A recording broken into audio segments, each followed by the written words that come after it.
Hello students, आज हम इस वीडियो में principle of maximum social advantage को डिस्कस करेंगे जो कि दिया गया था हिर्श डॉल्टन के थ्रू। ये पूरा प्रिंसिपल जो है बेसिकली किस चीज़ पर डील करता है कि गवर्नमेंट जो रिवेन्यू चार्ज करती है, गवर्नमेंट की जो रिवेन्यू होती है, रिवेन्यू के लिए जो टैक्सेस पब्लिक पे चार्ज करती है वो, और गवर्नमेंट उन रिवेन्यू का इस्तेमाल करके जो पब्लिक पे एक्सपेंडिचर करती है, सोसाइटी के लिए जो काम करती है, उन चीज़ों में कैसे बैलेंस हो। मतलब अल्टीमेटली गवर्नमेंट को अगर वो रिवेन्यू ले रही है, टैक्सेस हम पे इम्पोज कर रही है, तो कितना एक्सपेंडिचर करना चाहिए, वो एक्सपेंडिचर किस लिमिट तक होना चाहिए, या हम कब कहते हैं कि सब कुछ सही जा रहा है, एक्सपेंडिचर सही है, आपका रिवेन्यू जो आप रिवेन्यू जनरेट करने के लिए टैक्स चार्ज कर रहे हैं वो सही है। इस बात को, उस पॉइंट को ये डिस्कस करता है principle of maximum social advantage. तो बेसिकली यहाँ पे क्या होगा, इस प्रिंसिपल पे क्या बात कही जाती है कि गवर्नमेंट क्या करती है, अपना रेवेन्यू करने के लिए वो क्या करती है, पब्लिक से मनी को कलेक्ट करती है, और सिमिलरली लोगों के वेलफेयर के लिए वो क्या करती है, उसे स्पेंड करती है। तो उन्हें क्या करना चाहिए कि जो वो स्पेंड कर रही है वो कैसा हो, मैक्सिमाइज हो, जिससे लोगों का ज़्यादा से ज़्यादा फ़ायदा हो सके। तो बेसिकली क्या हो गया कि व्हेन टैक्सेस आर इम्पोज, जब गवर्नमेंट टैक्स इम्पोज करती है अपना रिवेन्यू जनरेट करने के लिए, क्योंकि गवर्नमेंट को पैसे कहाँ से आएंगे, गवर्नमेंट को पैसे आते हैं पब्लिक से, तो पब्लिक पे जो मेजर सोर्स होता है रिवेन्यू का वो टैक्स कहलाता है। और भी तरीके हैं जो कि हम पब्लिक रेवेन्यू के सोर्सेज में देखेंगे, but basically tax important source होता है। तो यहाँ पे क्या कह रहे हैं कि जब गवर्नमेंट रेवेन्यू जनरेट करने के लिए टैक्स इम्पोज करती है पब्लिक पे, तो उससे क्या होती है, पब्लिक में डिसयूटिलिटी क्रिएट होती है। डिसयूटिलिटी क्रिएट होने का मतलब समझिएगा, डिसयूटिलिटी क्रिएट होने का मतलब जैसे आप पब्लिक हैं और आपकी इनकम 1 लाख रुपए की थी, और अब गवर्नमेंट ने कह दिया कि उसमें से आप 1,000 रुपये हमें दे दीजिए या 10,000 रुपये हमें दे दीजिए। तो बेसिकली वो जो 10,000 या 1,000 आपको देने पड़े, उससे आपके अंदर क्या हो गया, आप 1 लाख से जो चीज़ खरीद सकते थे, अब आपको क्या होगा, अगर 10,000 आपको गवर्नमेंट को देने पड़ेंगे तो अब आपके पास सिर्फ 90,000 बचे। आप उसे 90,000 से, उसे 90,000 से कुछ खर्च कर सकते हो। तो कहीं ना कहीं आप में डिसयूटिलिटी आई, डिससेटिस्फैक्शन आया, क्योंकि आपके पैसे उठा के किसको चले गए, गवर्नमेंट को, जो आपके पैसे थे। आप अगर वो आपके पास होते तो आप उससे और भी खर्चे कर सकते थे, लेकिन क्या हो गया, अब वो उठा के किसको देने पड़ गए, गवर्नमेंट में। तो कहा जा रहा है कि जब टैक्स इम्पोज किया जाता है तो क्या क्रिएट होती है, डिसयूटिलिटी। डिसयूटिलिटी आप समझ रहे हैं, आप उस 10,000 का यूटिलाइजेशन नहीं कर पाए, आप सिर्फ 90,000 का यूटिलाइजेशन कर पाए, तो वो डिसयूटिलिटी क्रिएट की। और जब एक्सपेंडिचर किया जाता है तो क्या होता है, यूटिलिटी क्रिएट होती है। कैसे, अब आपसे टैक्स ले लिया गया, अब टैक्स लेने के बाद गवर्नमेंट ने उस रेवेन्यू से आप पे ही खर्चा किया, आपके लिए हॉस्पिटल बनवाया, स्कूल बनवाए, है ना, अलग अलग चीज़ों में खर्च किया, रोड दे रहे हैं, तो बहुत सारी चीज़ों में उन्होंने आपके लिए खर्चे किए। जब गवर्नमेंट एक्सपेंडिचर करती है, मान लीजिए मैं कहती हूँ हॉस्पिटल बनवाया, तो गवर्नमेंट हॉस्पिटल जब बनवाए तो उससे क्या हुआ, यूटिलिटी क्रिएट हुई, आपको फ़ायदा मिलेगा इससे, क्योंकि गवर्नमेंट हॉस्पिटल रहेंगे तो अच्छे डॉक्टर्स मिलेंगे, आपको कम पैसों में ही जाके आपकी अच्छे से चेकअप हो जाती है। क्यों, क्योंकि गवर्नमेंट डॉक्टर्स वहाँ पे होते हैं, वो गवर्नमेंट का हॉस्पिटल है, तो वहाँ पे पैसे भी कम लगेंगे आपको। तो इससे क्या हो गया, आपकी यूटिलिटी बढ़ी, फ़ायदा आपको मिला। तो जब गवर्नमेंट खर्चा करती है तो उससे क्या क्रिएट होता है, यूटिलिटी। और जब गवर्नमेंट रेवेन्यू जनरेट करने के लिए आप पे टैक्स इम्पोज करती है तो उससे क्या क्रिएट होती है, डिसयूटिलिटी।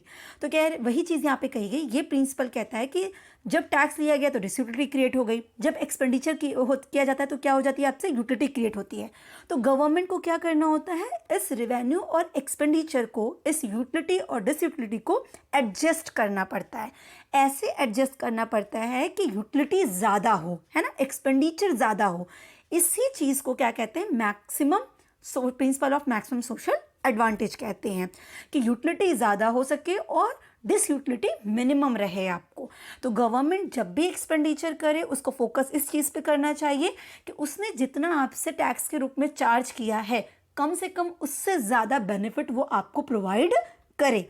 यही बात principle of maximum social advantage कहता है, यही डॉल्टन ने कहा। बेसिकली अगर आपको ये कॉन्सेप्ट क्लियर हो जाएगा तो आप इसके एडवांटेज, डिसएडवांटेज जो कुछ भी है, आप ग्राफ वगैरह सब समझ जाएंगे। आपको फोकस यहाँ पे सिर्फ 2 चीज़ पे करना है। प्रिंसिपल जो डॉल्टन ने कहा, उन्होंने कहा कि आपका प्रिंसिपल क्या होना चाहिए, गवर्नमेंट से पैसे लेने का, पब्लिक से पैसे लेने का और पब्लिक पे खर्चा करने का, इसके लिए एक प्रिंसिपल सेट होना चाहिए। तो उन्होंने कहा प्रिंसिपल कैसे बनाइए, आप हमेशा ध्यान रखिए कि ज़्यादा फायदा पहुँचे, है ना, मैक्सिमम यूटिलिटी क्रिएट हो। मैक्सिमम यूटिलिटी का मतलब हो गया कि एक्सपेंडिचर ज़्यादा हो, और आपका जो डिसयूटिलिटी क्रिएट हो रहा है, मतलब आप जो रेवेन्यू के फॉर्म में टैक्स उनसे ले रहे हो वो कम लिया जाए। ऐसा ना होने पाए कि पब्लिक को लगे कि वो एक्सप्लॉइट किए जा रहे हैं। हमसे 10,000 ले लिया, अगर वो 10,000 मेरे पास होते तो मैं उससे बहुत कुछ कर सकता था, और गवर्नमेंट ने क्या किया, कुछ भी नहीं किया, तो वो मेरे लिए क्या हो गया, डिससेटिस्फैक्शन आ गया। तो डिससेटिस्फैक्शन ज़्यादा नहीं होना चाहिए। तो principle of maximum social advantage कह रहा है एक्सपेंडिचर उस लिमिट तक करना चाहिए जिस लिमिट तक इनका डिससेटिस्फैक्शन काउंटर बैलेंस हो जाए, राइट। अब हम आगे इस चीज़ को देखते हैं ग्राफ के थ्रू। तो यहाँ पे आप ग्राफ देख रहे हैं, यहाँ पे एक ग्राफ गया है एमएसएस का, दूसरा ग्राफ गया एमएसबी का, marginal social sacrifice, marginal social benefit, ठीक है। तो यहाँ पे जो वाई एक्सिस है, वाई एक्सिस में जब हम बात करेंगे टैक्सेस की, तो जब हम टैक्स की बात करेंगे तो वहाँ पे ये वाई एक्सिस क्या डिनोट करेगा, सैक्रिफाइस को। जब हम बात करेंगे बेनिफिट्स की, एमएसबी की बात करेंगे, तो वहाँ पे ये वाई एक्सिस क्या डिनोट करेगा, बेनिफिट्स को। और यहाँ पे जो एक्स एक्सिस है वो हमें बता रहा है कि कितना यूनिट ऑफ मनी स्पेंड की जा रही है, राइट। टैक्स के फॉर्म में कितनी यूनिट ऑफ मनी चार्ज की जा रही है, और अगर एक्सपेंडिचर वाली बात करेंगे, बेनिफिट की बात करेंगे, तो वहाँ पे हम क्या इसको किस फॉर्म में एक्स एक्सिस को रीड करेंगे कि कितना स्पेंड, कितना यूनिट ऑफ मनी खर्च की जा रही है, ठीक है। तो ये पूरा बेसिकली ग्राफ बन रहा है। अब इस ग्राफ को और अच्छे से समझते हैं। तो डॉल्टन ने क्या कहा कि पब्लिक एक्सपेंडिचर इस तरह से किया जाए कि जो एडवांटेज है, किस चीज़ का एडवांटेज, कि पब्लिक एक्सपेंडिचर जो किए जा रहे हैं, है ना, सोसाइटी के वेलफेयर के लिए जो काम किए जा रहे हैं, वो काउंटर बैलेंस कर दे किस चीज़ को, बैलेंस कर दे किस चीज़ को, जो उनसे चार्ज किया जा रहा है रिवेन्यू जनरेट करने के लिए, उनसे टैक्स के फॉर्म में जो चार्ज किया जा रहा है, उन दोनों को जो इक्वल कर दे, वो क्या कहलाता है, principle of maximum social advantage कहलाता है, राइट। तो यहाँ पे अगर हम बात करें कि कौन सा पॉइंट होगा, कहाँ पे हम कहेंगे कि हाँ ये principle of maximum social advantage को अचीव कर लिया गया, ये सही है, यहाँ पे मैक्सिमम बेनिफिट मिल रहा है, कब हम कहेंगे, तो हम उसके लिए क्या कहते हैं कि देखिए दो कर्व हो गए। तो marginal social sacrifice, social sacrifice समझिए, मार्जिनल सोशल सैक्रिफाइस का मतलब सैक्रिफाइस कब करेंगे आप, जब आपसे पैसे लिए जाएंगे, पब्लिक से पैसे लिए जाएंगे। पब्लिक से पैसे लिए जाने का मतलब उन पर टैक्स लगाया गया, गवर्नमेंट की रिवेन्यू जनरेट हुई, तो वो क्या किए, सैक्रिफाइस किए, तो आपका क्या क्रिएट हुआ, डिसयूटिलिटी क्रिएट हुआ। तो जहाँ पे मार्जिनल सोशल सैक्रिफाइस है ना, मतलब मार्जिनल डिसयूटिलिटी है, इसका मतलब और इंटरप्रेट करें तो उसको, इसका मतलब गवर्नमेंट ने टैक्स चार्ज किया, इसका मतलब गवर्नमेंट ने रिवेन्यू जनरेट की। जब ये चीज़ कट करती है, जिस पॉइंट पे कट करती है, किसको कट करती है, मार्जिनल सोशल बेनिफिट कर्व को। मार्जिनल सोशल बेनिफिट कर्व मतलब क्या हो गया, इसका इंटरप्रिटेशन देखिए, ऐसी चीज़ जिससे सोसाइटी को बेनिफिट मिले। कब बेनिफिट मिलेगा, जब गवर्नमेंट का एक्सपेंडिचर होगा, पब्लिक एक्सपेंडिचर होगा, राइट। तो पब्लिक एक्सपेंडिचर, और जब पब्लिक एक्सपेंडिचर होगा तो उससे क्या क्रिएट होगी, यूटिलिटी, आपको फायदे मिलेंगे, है ना, तो यूटिलिटी क्रिएट होगी। तो जिस पॉइंट पे आपका डिसयूटिलिटी और यूटिलिटी बैलेंस हो जाए, जिस पॉइंट पे वो कट करती हो, इंटरसेक्ट करती हो, वही पॉइंट क्या कहलाता है, principle of maximum social advantage कहलाता है, राइट। अब देखिए यहाँ पे इस एक एक पॉइंट को हम अच्छे से समझेंगे। जैसे देखिए मार्जिनल सोशल सैक्रिफाइस दिख रहा है, MSSS, राइट। ये क्या हो गया, MSS क्या हो गया, मार्जिनल सोशल सैक्रिफाइस कर्व हो गई। अब ये कैसे है, अपवर्ड स्लोपिंग है, ऊपर को इंक्रीज कर रही है। इसका इंटरप्रिटेशन समझिए, इस ग्राफ का इंटरप्रिटेशन समझिए, क्योंकि जब एग्जाम में आता है तो आपको लिखना होगा ना कि क्या होता है, और फिर उसके बाद ग्राफ बनाएंगे, आप उस ग्राफ को एक्सप्लेन करेंगे, उसके बाद आप इसके डिसएडवांटेज वगैरह मेंशन कर सकते हैं। तो ये अपवर्ड MSS क्या है, अपवर्ड स्लोपिंग है ना, ऊपर जा रहा है ये कर्व सोशल सैक्रिफाइस का। जैसे ही आप सोशल सैक्रिफाइस सुन रहे हैं, आपके दिमाग में तुरंत ये चीज़ होनी चाहिए, क्लिक करनी चाहिए कि ये टैक्स के बारे में बात कर रहा है ना, ये बात कर रहा है कि गवर्नमेंट हमसे टैक्स ले रही है, तभी तो मेरा सैक्रिफाइस हो रहा है, हम सैक्रिफाइस कर रहे हैं पैसे। तो ये कैसा होगा, अपवर्ड स्लोपिंग कर्व होगा। इसका मतलब क्या हो गया, it implies that the social sacrifice per unit of taxation goes on increasing with every additional unit of money raised। अब यहाँ पे देखिए एक्स एक्सिस पे क्या आ रहा है, यूनिट ऑफ मनी स्पेंड, ठीक है, या फिर टैक्स्ड। तो यूनिट ऑफ मनी जो आपसे चार्ज की जा रही है, अगर हम अभी सोशल सैक्रिफाइस के पॉइंट को पढ़ रहे हैं तो हम यहाँ पे टैक्स के पॉइंट को पढ़ेंगे कि हर एक यूनिट ऑफ मनी जो आपसे चार्ज की जा रही है इन फॉर्म ऑफ टैक्स, तो जैसे जैसे आपसे टैक्स ज़्यादा लिया जाएगा, यूनिट ऑफ मनी इंक्रीज करेगी, टैक्स इंक्रीज करेगा, जैसे जैसे ये इंक्रीज करेगा वैसे वैसे आपका क्या इंक्रीज करेगा, आपका सैक्रिफाइस भी इंक्रीज करेगा। हम वाई एक्सेस पे किसको पकड़ेंगे, सैक्रिफाइस को, क्योंकि हम इस वक्त इसको इंटरप्रेट कर रहे हैं सोशल सैक्रिफाइस को, मार्जिनल सोशल सैक्रिफाइस कर्व को इंटरप्रेट कर रहे हैं। तो जब MSS को इंटरप्रेट कर रहे हैं तो हमारे एक्स एक्सेस पे क्या इंटरप्रिटेशन जाएगी कि यूनिट ऑफ मनी स्पेंड जाएगी, नहीं, टैक्सेस, जो टैक्स चार्ज की जा रही है। तो हर एक एडिशनल मनी की यूनिट को चार्ज करने से, टैक्स के फॉर्म में आपसे लेने से, जितना ज़्यादा वो इंक्रीज़ करेगा, हम जितना ज़्यादा आपसे टैक्स लेंगे उतना ही आपका सैक्रिफाइस का भी बढ़ता जाएगा। तो इधर सैक्रिफाइस बढ़ता जा रहा है, इधर यूनिट ऑफ मनी, जैसे जैसे टैक्स लेते जाओगे सैक्रिफाइस आपका बढ़ता चला जाएगा, डिस्ट्रीब्यूटिविटी बढ़ती चली जाएगी। इसीलिए जो मार्जिनल सोशल सैक्रिफाइस का कर्व वो कैसा है, अपवर्ड। आप अपवर्ड देखेंगे, इसको ग्राफ पे बनाएंगे, देखेंगे जैसे जैसे ऊपर ये बढ़ रहा है नीचे नीचे आपका टैक्स भी बढ़ता जा रहा है। तो टैक्स बढ़ रहा है इसलिए आपका सैक्रिफाइस भी बढ़ता चला जा रहा है, ठीक है। इसीलिए कर्व कैसा हो गया, अपवर्ड स्लोपिंग हो गया। अब बात करते हैं एमएसबी की, मार्जिनल सोशल बेनिफिट। तो जब मार्जिनल सोशल बेनिफिट कर्व की बात करेंगे तो ये डाउनवर्ड स्लोपिंग है, राइट। अब जब एमएसबी को इंटरप्रेट करेंगे तो वाई एक्सिस पे किसको पकड़ेंगे, बेनिफिट्स को रीड करेंगे, और एक्स एक्सिस पे किसको रीड करेंगे, एक्स एक्सिस पे रीड करेंगे कितनी money, her unit of money, एक एक मनी की जो यूनिट है वो खर्च की जा रही है, स्पेंड बाय द स्टेट, ठीक है। यहाँ टैक्स का नहीं, मनी जब से चार्ज नहीं किया जाए, हर एक एडिशनल मनी जो आपसे चार्ज की जा रही है वो नहीं, हर एक एडिशनल रुपीज़ जो आप पे खर्च की जा रही है, स्पेंड बाय द स्टेट, है ना, government, spend by the government. तो हम एक्स एक्सिस पे इसको रीड करेंगे और वाई एक्सिस पे बेनिफिट को रीड करेंगे। अब इसका मतलब क्या हो गया, डाउनवर्ड स्लोपिंग का मतलब समझिए। डाउनवर्ड स्लोपिंग क्या इंप्लाई कर रही है, that the social benefit per diminishes, per unit diminishes as the public expenditure increases. तो जैसे जैसे आपका गवर्नमेंट का खर्चा बढ़ता जाएगा, यूनिट ऑफ मनी एक्सपेंडिचर पे बढ़ती चली जाएगी, वैसे वैसे बेनिफिट्स घटता चला जाएगा। अब यहीं पे आपको कन्फ्यूज़न आती है। अब इस बात को बहुत क्लियरली समझेंगे। आपका क्वेश्चन माइंड में आना चाहिए कि जब हम ज़्यादा पैसा खर्च करेंगे तो हमारा बेनिफिट भी तो ज़्यादा होगा, है ना। अगर हम पैसा ज़्यादा खर्च करें, गवर्नमेंट ज़्यादा एक एक एक्स्ट्रा यूनिट इंक्रीज़ कर रही है, हम पे खर्च कर रही है, एक्सपेंडिचर कर रही है, तो हमारा बेनिफिट भी बढ़ना चाहिए, ना कि घटना चाहिए। लेकिन डाउनवर्ड स्लोपिंग क्या इंटरप्रेट कर रहा है कि अगर एक्स एक्सिस पे बढ़ता चला जाएगा तो वाई एक्सिस घटती भी चली आ रही है ना। तो यही इंटरप्रिटेशन जा रहा है। तो अब इसका मतलब कैसे हो गया, इसका मतलब समझिए, जैसे सपोज करिए कि अगर आपके पास 10,000 रुपये हैं, इसको गवर्नमेंट के पॉइंट से बाद में समझेंगे, पहले आप एक ऐसे नॉर्मल समझिए कि अगर आपके पास 10,000 रुपये है और आप मार्केट जाते हैं, ठीक है, मार्केट आप शॉपिंग करने के लिए जाते हैं, तो टोटल आपके पास पैसे कितने, 10,000, और आप शॉपिंग करने के लिए जा रहे हैं। अगर आपने 6,000 रुपये खर्च कर दिए, कोई भी एक ड्रेस परचेज कर ली और 6,000 रुपये खर्च कर दिए, अब आपके पास जितना भी, अब आपने 1,000 और खर्चा कर दिया, एडिशनल यूनिट बढ़ाई, पैसे और एक्स्ट्रा खर्च किए, तो आपने बस 7,000 खर्च कर दिया। लेकिन अब आपको बेनिफिट कितने यूनिट का मिल सकता है, अब बेनिफिट आपको 7,000 का मिलेगा नहीं, बचे हुए अमाउंट 3,000। अब एडिशनल बेनिफिट आपको कितने का मिलेगा, 3,000 का मिल सकता है। जितना खर्चा आप कर देंगे तो आपका बेनिफिट का एक्सपेक्टेशन, बेनिफिट और जो मिलना था आपको वो कम होता चला जाएगा। जब आपने 10,000 का था आपका पूरा पैसा, तब आपके बेनिफिट ज़्यादा थे, आपने यूनिट ऑफ मनी स्पेंड नहीं की थी, कोई भी पैसा खर्च नहीं किया था। तो सपोज करिए कि आप ओ और एक्स एक्सिस पे ध्यान से समझिएगा, क्योंकि यहाँ पे मैं पेन और सर्कल यूज़ नहीं कर पा रही हूँ। सो बेसिकली अगर ओ और एक्स एक्सिस में समझिएगा तो यहाँ पे एकदम हम ओ एक्सिस के नियर हैं, तो हमने मनी बिल्कुल स्पेंड नहीं किया, हम 10,000 लेके पहुँचे, 10,000 पे हैं। उस वक्त हमारा बेनिफिट का स्कोप कितना होगा, एकदम ए पे होगा, सबसे हाई होगा, जहाँ पे ए एक्सिस आपको दिख रही है, ए पॉइंट, वहाँ पे होगा बेनिफिट एकदम ज़्यादा। 10,000 मेरे पास है, मैं 10,000 से कुछ भी खरीद सकती हूँ, बहुत सारा बेनिफिट मेरे सामने दिख रहा है। अब जैसे जैसे मैंने 10,000 को खर्च करना शुरू किया, मैंने 6,000 खर्च कर दिया, तो अब मेरा बेनिफिट पाने का रास्ता भी तो कम हो गया। अब मैं कितना बेनिफिट और पा सकती हूँ, सिर्फ 4,000 रुपये से।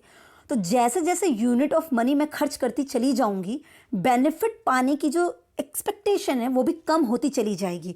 यूनिट ऑफ मनी जितनी आप स्पेंड करते जाओगे, बेनिफिट का अमाउंट उतना ही घटता चला जाएगा।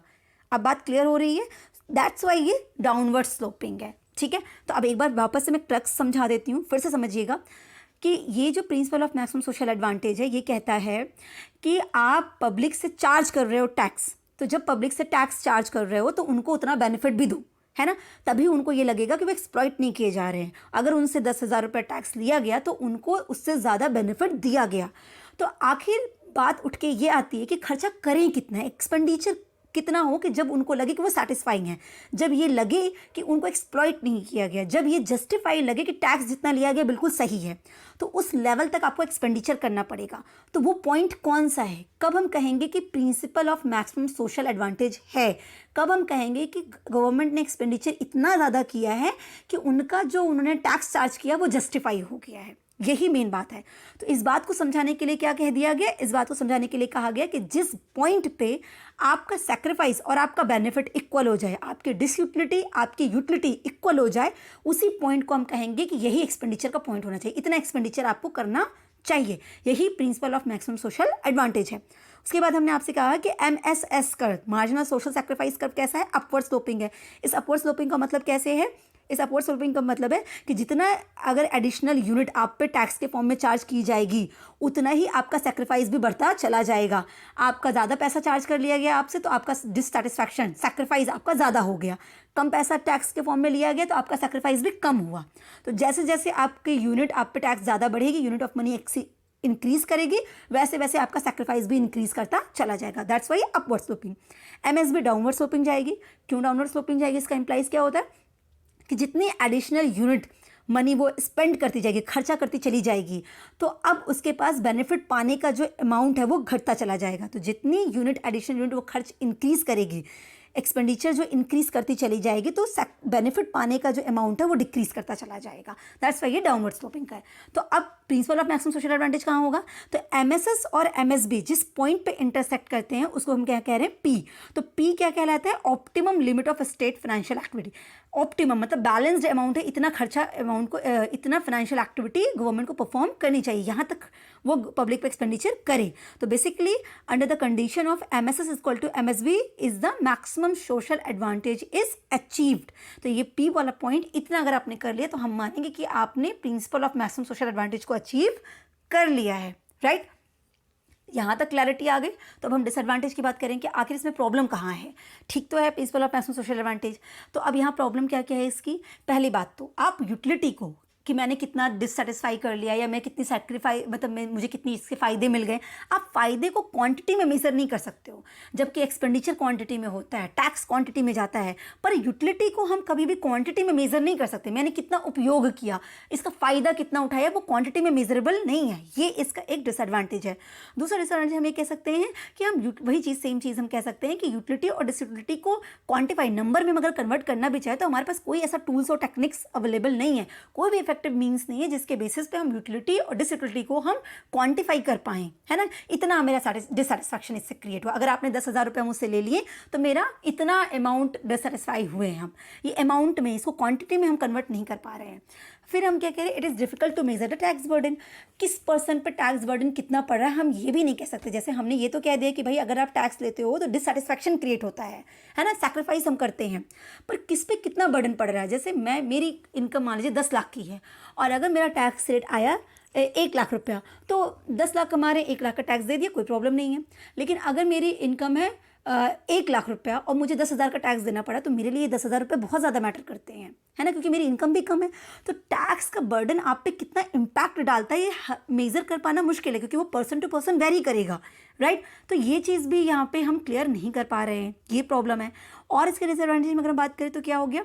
देखिए यूटिलिटी क्या है? यूटिलिटी जब आप गवर्नमेंट पे, जो गवर्नमेंट खर्चा करती है ना, तो वो मैक्रो इशू है। मैक्रो मतलब सारे लोगों के लिए है। भाई हॉस्पिटल बना तो बहुतों के लिए बना, है ना, रोड बन रहे बहुतों के लिए बन रहा है, डैम बन रहा सबके लिए फ़ायदा देगा, इलेक्ट्रिसिटी आएगी उससे तो सबके लिए फ़ायदा हो रहा है ना।